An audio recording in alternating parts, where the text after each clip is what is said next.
Hello, this is Jcamera here, and today we're going to be looking at the second Disney CMF, including 18 minifigures releasing in 2019.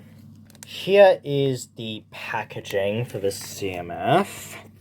It's a lighter blue than the Series 1 in 2016, and also the size difference is quite noticeable because in 2019 the Lego Movie 2 CMF came out, and that was the first one to have the modern big size packaging that we know in newer CMFs.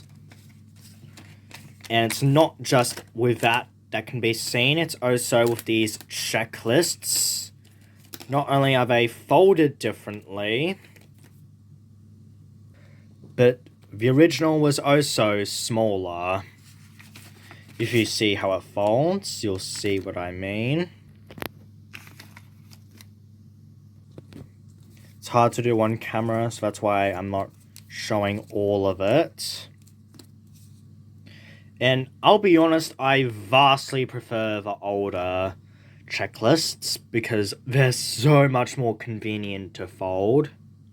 Regardless, this CMF includes the following on the back, showing the more complex figures and accessories and how to make them. And of course, we have that projectile sign right here, so you don't hit people on the face with the accessories, but I'll get to that figure in due time. And something that I've noticed with the free CMFs of Disney we have, or at least so far, each version gets lighter and lighter for each one. In fact, the last one isn't even blue, but you get the idea. Each one looks brighter from the last. And now that we've got the packaging out of the way, let's finally get through each minifigure. First up, we have the original version of Mickey Mouse himself, the Steamboat Willie edition, who, fun fact, and I'm sure many of you know this, is public domain now in 2024 as I am filming this, and hopefully uploaded. I should also mention that in 2019 he appeared in another set, and although the figures are similar, there is a key difference, with the printing being silver and shinier, and I think navy, I don't think chrome, but it's silver. This version, however, has greys and whites instead. It has this big steering wheel piece as the accessory, and yeah, I get it, smart choice. The hat also just comes off because there's a peg inside it. And I also like that if you strip him from the accessories, you can just use him as Mickey Mouse from the other black and white cartoons in the late 20s and early 30s before they had color in the cartoons. I don't know if this was intentional, probably not. It's probably just a happy coincidence that happens to be one of the appeals of Lego, that you can customize them to be whatever you want. I should also mention that he has no printing at all in his torso or arms. So I'm not sure if regular casual collectors will be that appealed to him, but I'm sure Disney fans would be. And with Mickey, we have the Steamboat Willie edition of Minnie. With Mickey, I get why it's there, because it's one of the most iconic costumes he's worn over the years. But Minnie is, in my opinion, an odd choice, especially considering that she was also in the set from the same year, and I believe it's getting a remake, like, very soon. It might even be out by the time this uploads, probably not, but... And just like Mickey has the same printing with nothing at all on the torso or arms, and grey and white, like, printing instead of silver. And her accessory is also pretty plain. And another thing that's a little baffling is that why didn't they make Goofy instead? Or Pete, or Clarabelle Cow. Like, there's others from Mickey's crew that you can pick other than this. And she wasn't even that big of a part in the original cartoon. Like, I think she had, like, 1, maybe 2 scenes in it, whilst Mickey was in the whole thing. I mean, it is a good, accurate figure, I'll give it that, but a little bit lackluster. Next up, we have the first of the 3 Duck brothers, the triplets. First up is the red one, Huey. Out of the 3, this is probably the best one, only because of his accessories. And as you'll see later, they're all pretty much identical, just the paint bucket tool used on them, basically. And he has no printing on the torso.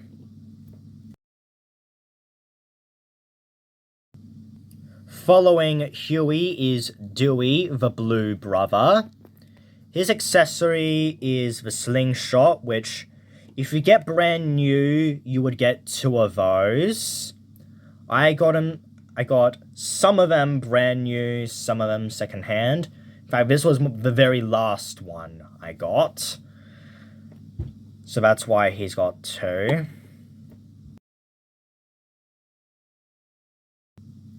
And the last brother, Louie.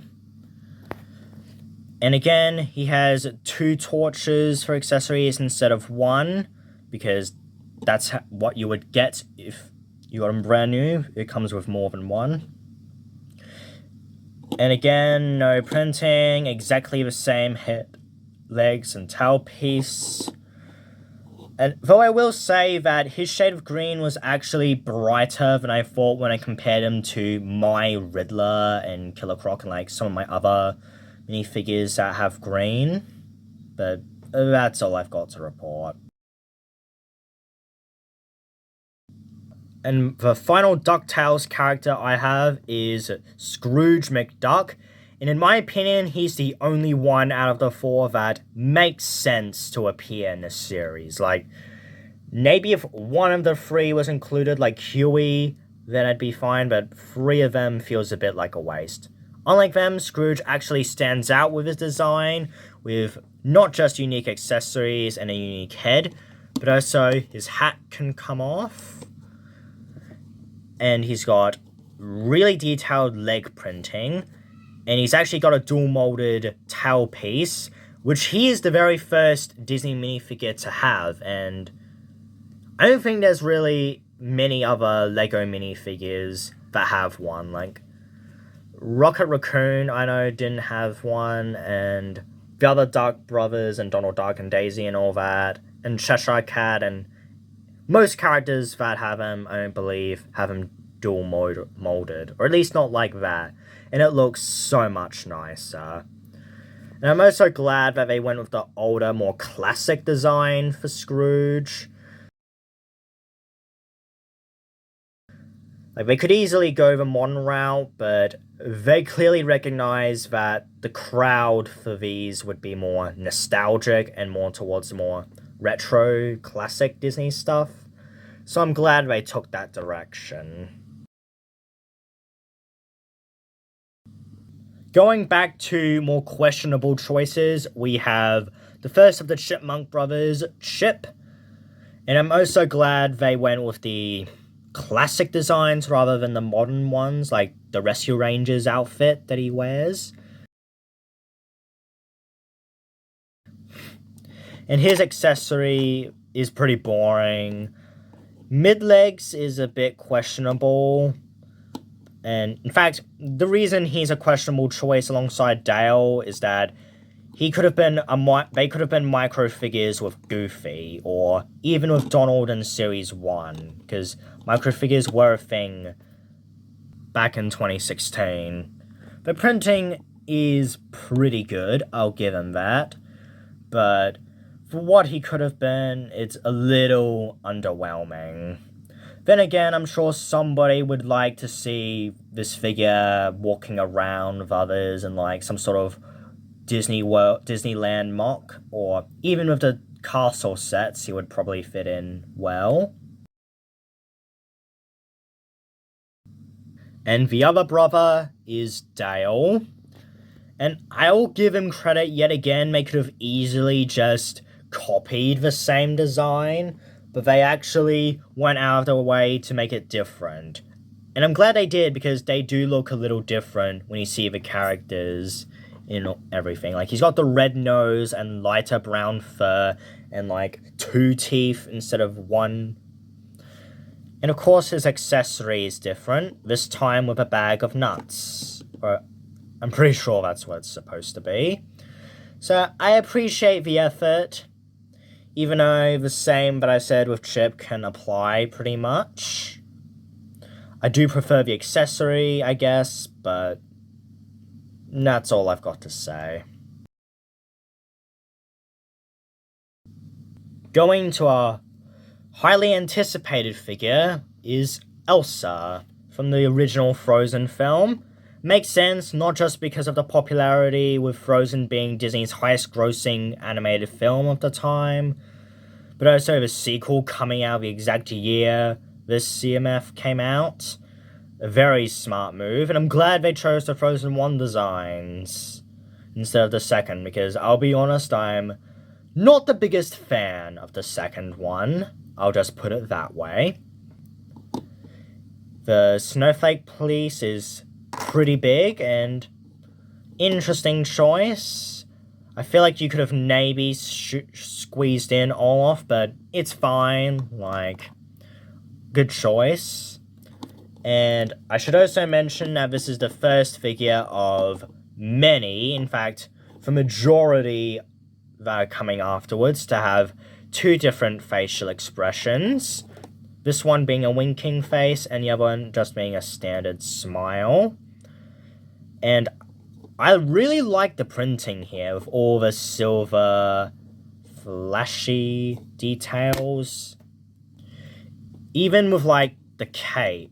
Like, you can see a bit of it on the back, which I'm sure is intentional. And of course, the bag printing, cape printing, and even the gown printing and arm printing. Like, this is great. Like, they blew themselves out of the water for sure with this figure. And here's the other Frozen sister, Anna. Once again, based on the Frozen 1 design. And the figure's clearly not nearly as impressive as Elsa's, but it's still accurate and well made. And I love this very smooth cape that they've given Anna here. And the colours really do stand out. And once again, she has a winking face. I guess if you're an Arendelle princess or queen or of royalty, you need to wink. And the printing is still impressive. And the head printing is really good. One problem I have with the figure, though, is that I wish that they, like, had the white streak in their hair, like in the movie. But I get why it's done, because I don't believe it was there at the end of the film, and it would have probably cost a bit too much. Because this is still impressive, just something to note. And now we have the very first Disney villain in the CMF with Jafar from Aladdin. I wish he came with Iago as well, but I do agree that the staff was certainly more important. But it would have also been cool to have Iago, you know, Gilbert Gottfried's character here. Rest in peace, Gilbert Gottfried. And Snake Staff is pretty cool. It's a recycled Lego piece, but it's still a very perfect fit. And I love this headpiece right here. Like, it is so well detailed. And the expressions are also really good, with the very unamused face to the smiling evil face. And the cape is also a really nice black and burgundy color. Like, it really flows well. And, like, the gown piece has no printing, but I get it. the film had a fairly simplistic design, at least in that aspect. A very impressive figure. Not much else to say. And we have the other Aladdin character in Jasmine. And I must say, in terms of princesses, this CMF is definitely better than the first in inclusions, with 2 instead of 1. 3 if you count Elsa. And it's also a smart move that they also had Aladdin characters return, because they could have easily just left it with Aladdin and the genie, but because there's a lot of iconic characters in the film, with one of the most iconic villains and one of the Disney princesses, of course they had to bring him back. And I'm glad they did. And she is one of the only figures with an actual minifigure head that doesn't have a second face. This is because her hairpiece is like... it's the mini doll hairpiece, so it's not traditional Lego plastic. Then again, if Elsa and Anna, their hairs are also not traditional plastic, so I don't know why they didn't do it with Jasmine.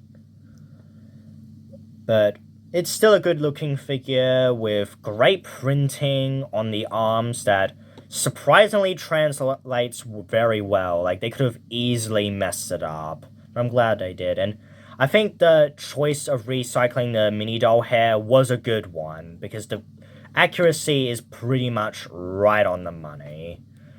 Although, a disappointing element is that there's no Abu, though personally I think that's a further issue with Aladdin in Series 1. But here they gave her the bird from that one pointless shot in the movie that's marketed everywhere. And it's also just a generic dove piece. And next we have the other Disney villain in this series in Hades. And I must say, this is one of my favourite figures in this CMF. Probably second behind only Jack Skellington. In fact, it's pretty close. And they were very clever in recycling the Ghost Rider headpiece. They could have easily just made the flame like a separate piece. Like I've seen other mocks and drawings of what ideas people had to customize their own Hades figure, but nope, Lego decided to recycle a piece. The arm printing is also very impressive, and he's also strikes me as being very tall. I believe the tallest in the CMF, with the exception of maybe Scrooge McDuck. But yeah, the legs are actually 3 bricks tall instead of 2. I'm glad they do that, because he's really tall in the film, and like, he's supposed to dwarf Hercules, but should still be smaller than, say, Zeus or Titans or whatever. So I think this was a smart move. And I must say that the blue really goes well with this, like, greyish blue for the skin. Like, it really pops. And the elongated face they could have easily have done poorly with, but they really do pull it off. Next up, we have Hercules, who is basically the Mr. Incredible of the series, where he's supposed to be this big guy, but they sort of dwarf him and make him look puny, and in my opinion, Hercules is definitely translated better than Mr. Incredible's, because, like, the printing, it pops out a lot more, and, like, between him and his arch nemesis, he is supposed to look dwarfed in the film, but, like, I don't think he should be a big figure, but, I don't know, being a regular figure's a bit odd. Still, this is an impressive figure, and I'm glad they didn't reuse, like, the Superman hairpiece, which I easily could have, because this does help to make him look a little bit bigger. And, of course, he's got the secondary face of the angry expression. And, of course, the happy-go-lucky face he wears. And the cape is pretty good. The shield is very impressive. like if you look at it. And of course, he's got a sword. Mine actually came with 2.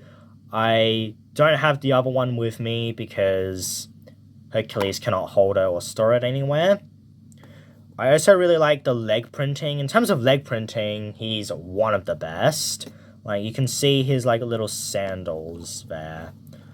Like, very accurate printing to be proud of. Next up, we have Sally from The Nightmare Before Christmas. And this is also one of the best printed figures in the lineup. And of course, she has a secondary expression, along with dual molded legs in different colors. And of course, printed shoes.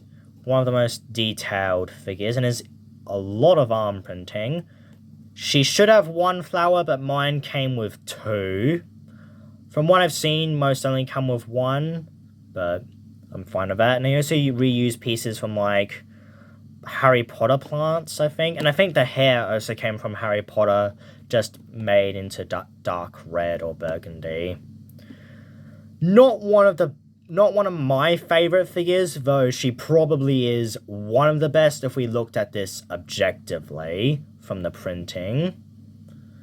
Because she could have just as easily been in a Lego Ideas set from The Nightmare Before Christmas, because that's always a fan-made set that people want to register in, that gets a lot of votes but never makes it in.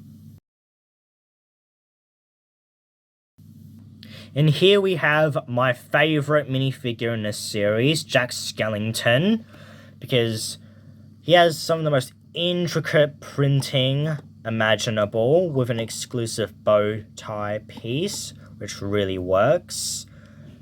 Like, Hades and Elsa are probably top 3 and come close, but probably because of my attachment with the movie, I'd say this one is my favourite.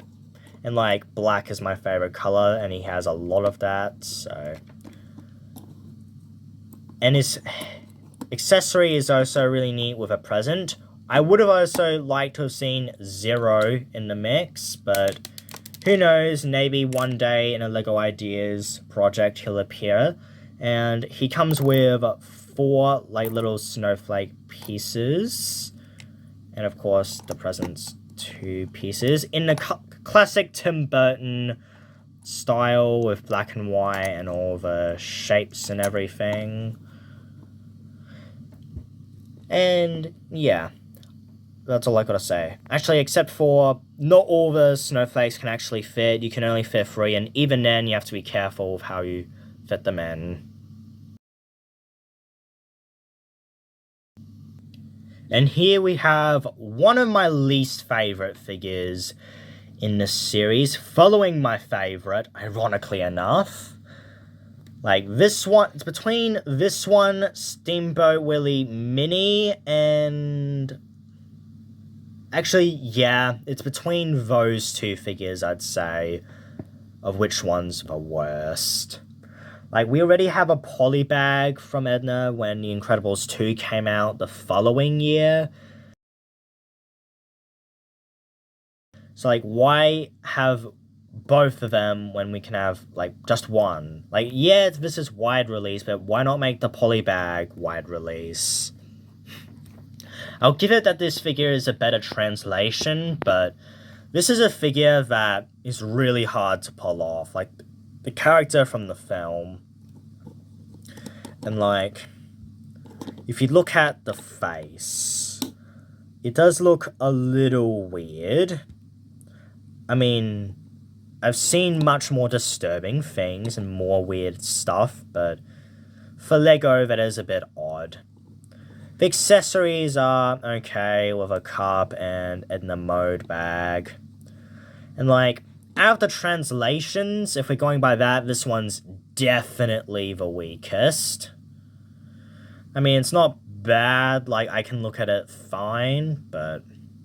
And, of course, being in a Pixar film when Pixar should have their own CMF doesn't help. And, of course, considering that there were Incredibles 2 sets... And she was in that film, so a bit odd. And the final minifigure in the CMF is Frozone, who translates well and makes a little bit more sense to put in because he was absent in the Incredibles 2 sets, but he would have fit in just fine within any of those sets, really, so why exactly is he here? Though, I'll give him that this is not only a great design, but I also like that the projectiles, like, remember in the checklist when I said I had the warning sign? This is why. Because it can just as easily hurt people. And I also like it, not just for projectiles, but also, you could also think of this as fists to give him, like when he's punching bad guys or something. I also like this board they gave you. I would have liked if that's what he got instead of the basic base plate that all the other figures got, but to make up for it, they have this piece here, so it can actually go on that. Because if you take that off, this doesn't really fit in, so I'm glad they at least made up for it with that, but a little questioning.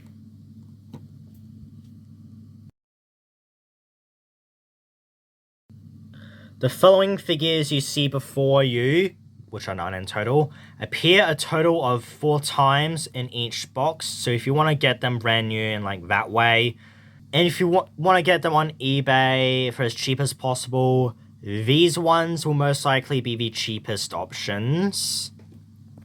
And a lot of them make sense, but I think the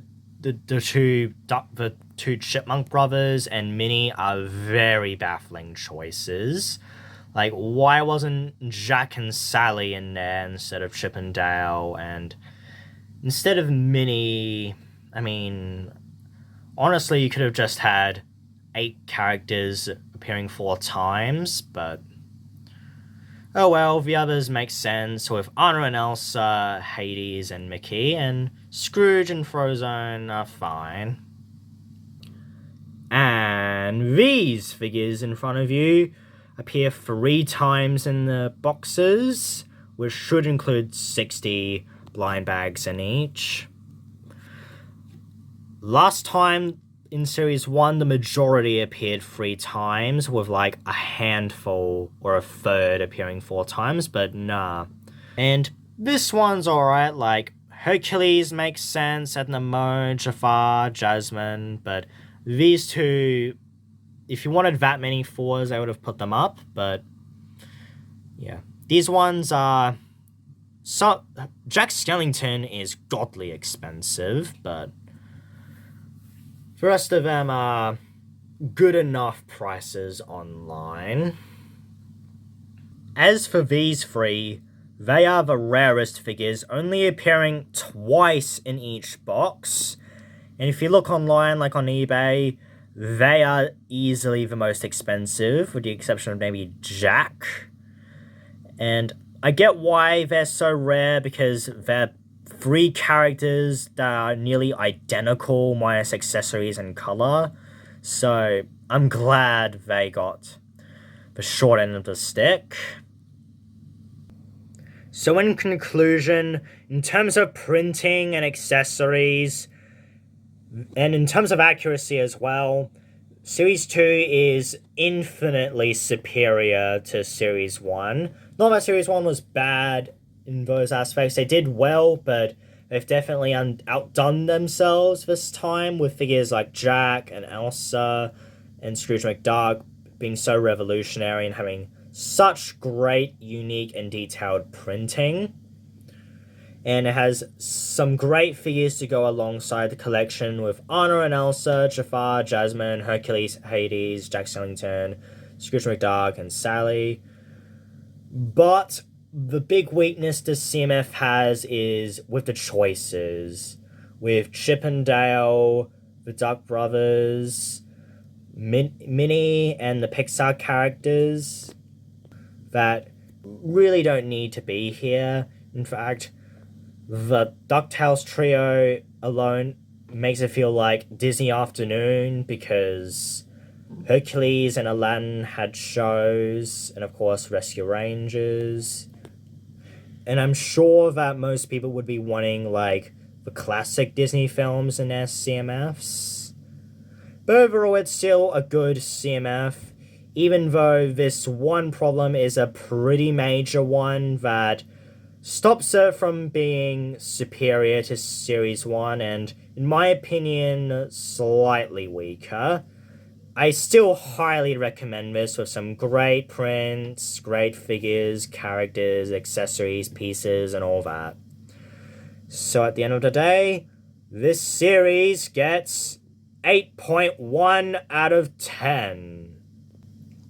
So I hope you all enjoyed this video, and I'll see you all later.